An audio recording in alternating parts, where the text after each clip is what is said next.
You cannot win the war against the world if you can't win the war against your own mind. Self-discipline is the center of all material success. 99% of people are not willing to do what it takes to make their dreams come true. The Marines have a saying, everybody wants to go to heaven, but nobody wants to die. And that's just real. At the center of bringing any dream into fruition is self-discipline. Something as simple as food and eating is not about your body as much as it is about your mind. It's getting command of your mind to be able to choose actions that are in your own best interest. In life, we must all suffer one of two pains: the pain of discipline or the pain of regret. I'm asking you, choose wisely. So whatever it is that you're trying to achieve in life, the critical component is getting things done, and getting things done in a systematic way. Building the character that's associated with getting things done in a systematic way requires that you become disciplined. And if we live a lazy, undisciplined life, and we just give in to our feelings, and we act on these emotional impulses, we're going to make very poor choices that we regret later on. We would be much better off to just discipline ourselves right now so that later on we don't have to carry that heavy load of regret. Success and failure are generally slow processes, either slowly building things up or gradually tearing them down. That's why I say you've got to pay attention. You have to watch every single second, because those seconds, they turn into minutes, and minutes turn into hours, and hours turn into days, and days turn into years. And in those precious seconds, you are either building or you are decaying. You are either gaining ground or you are losing ground in that second, and in every second. Every second counts. So make every second count. See, the last chapter to your life has not been written yet, and it doesn't matter about what happened yesterday. It doesn't matter about the things that you've done that you feel guilty about. If you wouldn't do it today, you're convicting an innocent person. The first step is you got to have a vision for what it is you really, truly want. A vision is about what you're here to create. A vision that really works is one that excites you. If you say, well, my resolution, my goal, my outcome for this month, this week, this year is to lose X number of pounds, that's okay, but it's not very compelling. It has to be a compelling vision. It's got to have something that has the power to pull you, not something you have to push yourself to do. Those are two different kinds of motivation. Push requires willpower, and willpower never lasts. What will last is pull.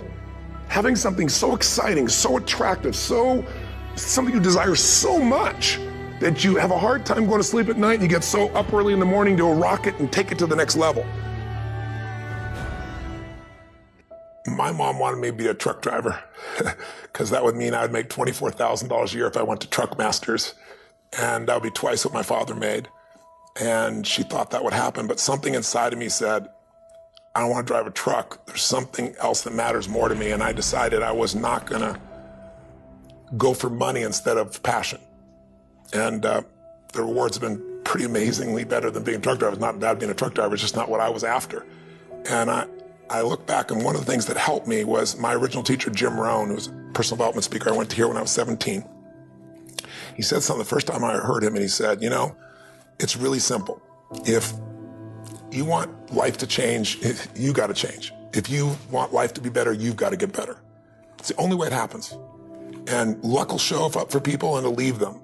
But if you're constantly improving who you are and what you give, game over. Do you know what it takes to be great? Are you willing to go that extra mile? I tell you time and time again, you will get tired. But if you have a why, will give you that extra strength. that extra foot you need, that extra hour you need, the courage. Why are you different from everyone else who's trying to do the same thing you're doing? What makes you stand out? Why are you so important? Find your why. Your why will pull you up when you feel like you don't have the strength to get up anymore. Your why will keep you fighting when everyone else thinks you are out for the count. Why? Who are you fighting for? What drives you? You're not gonna be great on that field. You gotta have a why. You gotta have a reason for why you do what you do.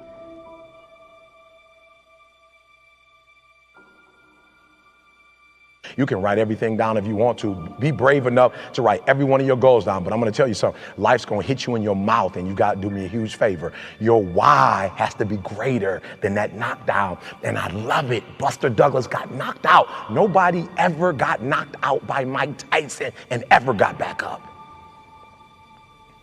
It was almost a 10 count. He was stumbling. They were 4, 3, 2, 1, and ding, ding, ding, saved by the bell. He goes to his corner. The whole world is like, yep, that's it. Once he comes back out, that's it. Mike's gonna just hammer him. And exactly that. Mike Tyson came out like, I got him. I got this kid up against the rope. Listen to me, many of you right now, life's got you up against the rope. You can't give up. You can't give in. Listen to me, if it was easy, everybody would do it. And if life's got you backed up, I need you to do what Buster Douglas did. Buster Douglas started fighting back. The world was shocked. Goliath has been knocked down. What happened? And they went to Buster Douglas and they asked Buster Douglas simply like, what happened? And Buster Douglas said, listen to me, it's real simple. Before my mother died, she told the whole world that I was going to beat Mike Tyson. And 2 days before the fight, my mother died.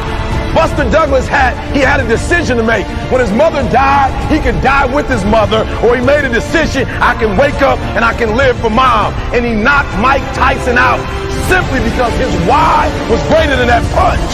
His why was greater than defeat. His why was greater than his trial and his tribulation. And I'm telling you, if you don't know what your why is and your why isn't strong, you're going to get knocked out every single day. I need everybody to say it with me. I can. I will, I must. Come on. I can, I will, I must. Again, I can, I will, I must. Now for those of you, you want it all. Every single dream, every single goal. As I say it, for those of you who really want it, you're going to say it, and you're going to stand, and you're going to say it like you mean it. I can, I will, I must.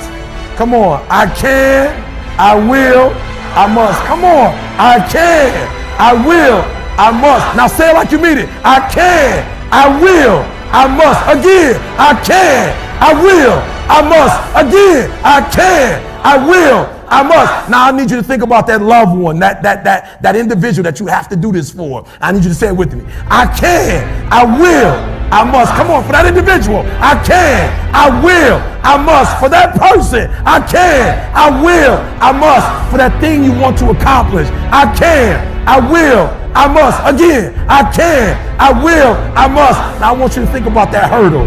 I want you to think about that thing that keeps pressing you down. I want you to think about that mountain that's hard to climb. I want you to think about that thing that you just can't seem to get over. We're going to get over it today. We're going to get over it. We're going to get over it together. I can, I will, I must. We're going to add to it. I can get over it. I will get over it. I must get over it. Ready?